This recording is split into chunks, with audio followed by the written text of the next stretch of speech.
welcome to the Progressive Soapbox. I am your host, Jamarl Thomas. It is 5:16 p.m. on a Wednesday, and there's a lot of stuff going on today. The Cohen hearing is going on, if I'm not mistaken, still right now. It was just before I came on. But also, another interesting thing, Alex Jones is on Joe Rogan. Shout out to Cruzette House for bringing that up and bringing that to my attention. I was watching bits and pieces of that this evening before I came on. That is going to be a fascinating conversation. I'm looking forward to going back through that conversation because, as you know, they've been going at each other left and right. And one more shout out, Gardner, for bringing this to my attention because I hadn't seen this in the news. A conflict between India and Pakistan. India has flown warplanes into Pakistan in this kind of avenging exercise. I shouldn't use quotes because, I'm the one that made the term avenging exercise. But you get my point. They attacked them in retaliation for a bombing that took place in Kashmir. All right, so on February 14th, Kashmir suicide bomber rammed a car packed with explosive. Look, that was stormy. I kept thinking, bomb. I said, well, wait a minute, but it wasn't a bomb. It was a car rammed into it. Both of those things were kind of colliding. That's why. When a Kashmir suicide bomber rammed a car packed with explosives into a convoy of Indian troops crossing the Kashmir Valley near the town of Pulwama, ripping apart a bus and killing at least 40 paramilitary police officers. Now, the area of the Kashmir is in conflict between between India and between Pakistan. In doing this, because of this, India responded with an attack. Now, if you know, India and Pakistan are two nuclear-powered nations, so if these guys are exchanging in these military exercises, this could kind of escalate into all sorts of chaos. And just to give the details on this, because there are two things that I want to talk about with the story one is not related to the story at all, even though this story and elements of the story kind of make a point that I've made in the past. And one is a story, my own connection with a friend of mine, or it was a guy I knew from India, and his perspective on stuff like this was fascinating and blew me away. So, for the first time in 5 decades, India warplanes crossed into Pakistan and conducted airstrikes on Tuesday. But then the jarring escalation of hostilities, the leaderships of each nuclear-armed country appeared to leave itself a way out of pushing the conflict into war. In India, where the election year nationalism is fueling waves of anger over militant attacks in Kashmir, the killings of dozens of soldiers this month, the story was a righteous vengeance accomplished. Essentially, they attacked us in a suicide bombing, and we've struck this huge terrorist cell in Pakistan. Essentially, we've avenged what was taking place. They're also in an election year, and Modi is going to have to represent the fact that he can protect its government and, for the most part, extract vengeance when he couldn't protect his governmental forces. Take a look at Modi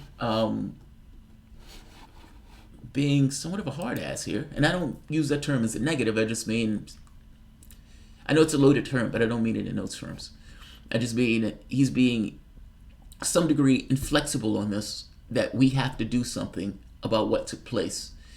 They have the public who's looking at him, the public who wants their government to be able to protect them, is pissed off that this took place. These two countries have been in hostilities for a while, but in this very particular case, meaning in the past they've had hostilities, but in this very particular case, it's during an election year. The opposition is going to make a critique that Modi can't defend the country of India, and Modi has to get across that he can. One of the major governments or major functions, or you can almost say the number one function of the government, is to protect the citizenry. If you can't do that, you're not going to last very long. Take a look at Modi getting pretty मुझे इस मिट्टी की मैं देश नहीं मिटने दूंगा मैं देश नहीं रुकने दूंगा मैं देश नहीं झुकने दूंगा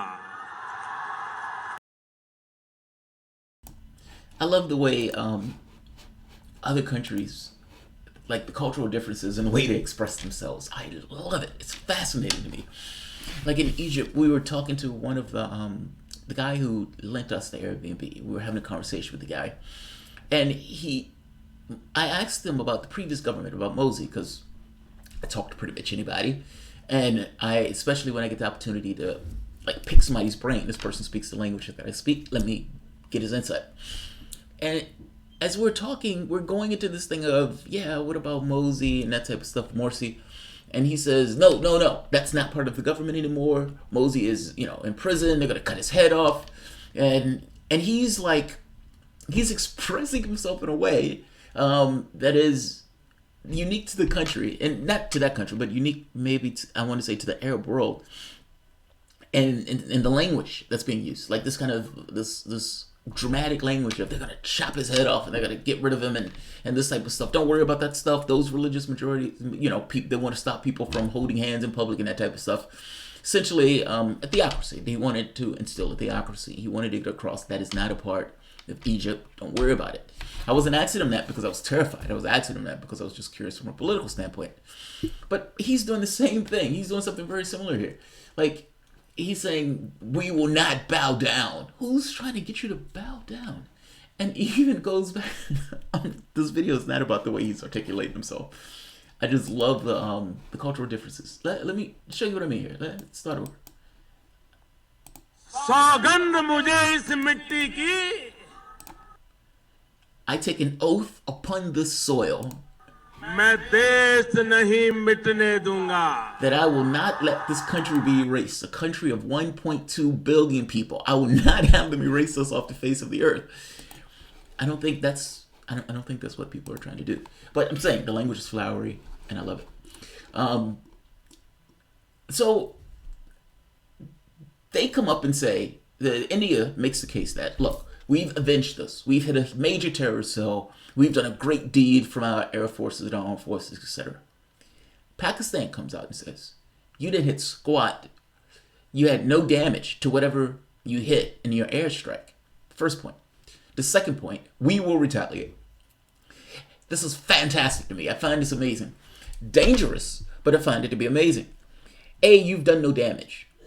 B, we are going to strike back. My issue here is these are two nuclear power nations and countries, even though they may not necessarily go into this thinking that it's going to be a larger conflict that erupts from it. Sometimes incentives escalate these matters, meaning the incentives of the people in government who strive to protect and need to avenge a particular act, and you end up with this tit for tat that goes up, larger and larger as people try to be the one winning the tit for tat. These countries are neighbors, and yeah, this can escalate into a larger conflict. The other parts to this that are interesting are 2 points. Nerf bombs. I think this kind of kills this notion of a Nerf bomb, right? That at the end of the day, you've attacked us, but we will respond to this. Now, that two-step, the New York Times is arguing, allows for a certain leeway. That leeway being, okay, look, you didn't materially harm us, so fair enough, we can de-escalate this. This doesn't have to go any further. Pakistan is not necessarily looking at it that way, however, even though the United States is thrown its weight behind India and is trying to de-escalate this. And you must sympathize with Pakistan here.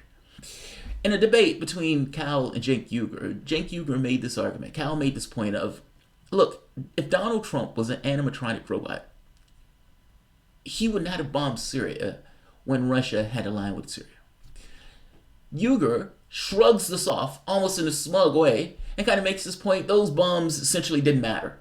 And I always deride this as Nerf bombs. That essentially they were Nerf bombs. They dropped Nerf bombs on this other country. I guarantee you that no country considers an invasion to their airspace Nerf bombs. In this very specific case, Pakistan is saying, look, you didn't do anything. There were no casualties here. Simultaneously, though, we will strike back. We will strike back because as a government, no government, the first responsibility of any government is ensuring that you can protect the people of your country. If you can't, the opposition, if there's an opposition, is going to attack you mercilessly on this very particular point. It's why Republicans always call Democrats weak. And it's also always why people tend to be hard-ass on issues of defense, because the public wants to know that they're being protected. When Obama was in those debates with Mitt Romney, and Obama gets into the debate on defense, national defense. And if you notice, Obama is decidedly more of a hard ass in that debate than any of the other debates. And Romney, for the most part, just defers to Obama because Obama has already taken the most hawkish position that you could take on those issues, minus a Hillary Clinton. But that's why people want to know that they're protected in the country itself. An invasion of their airspace is an invasion, nonetheless. And the fact that they've done that, you can understand that the people in the country of Pakistan, which is somewhat of a wispy government at best, meaning somewhat of a shaky ground government at best, does not want to deal with a population that is seeing their airspace invaded, seeing their soil attacked, and allow the other people to get away with it without the government having a response. No government would allow such a thing to take place. I'm making a point that this notion of a Nerf bomb is nonsense. The image of the nation itself is at risk when that nation could be attacked without a response from that attack. That's what I'm saying. I want to put a nail in that Nerf bomb defense idea, using this as a bit of evidence for it. The second part to this has to do with a guy I knew. It was a friend of mine. A friend is too strong. There was a consumer, there was an employer or employee consumer relationship from the standpoint of me being a barista and him coming in to get coffee. The guy was Indian, and every so often he would have these conversations about Indian politics. At the time, I knew nothing about politics, so I wasn't necessarily paid attention to it, but I knew that I was horrified by what he was telling me from his perspective of these events. I was a barista at the time, and baristas kind of like bar drinkers, or kind of like bartenders. You know, people come in, and sometimes you have people who come in often and engage in conversations with you while you tend to the issues at the bar. And he told me one day, he said, what India needs to do is to just drop a nuclear bomb on Pakistan. It shouldn't give them any pretense. It should be when everything is going great, and they should just do it. Get rid of the problem. Now, part of his issue here was India is a country of 1.2 billion people, and Pakistan is like 200 million. And any conflict that takes place, far more of them are going to get injured just by definition of how big the country is and the relative size of the country. That was his first issue. And his second point was it's somewhat of an intractable back and forth between the two. And his thing was, screw all of this other stuff and drop a bomb. And there are people in the United States who take a certain perspective of this stuff too, so fair enough.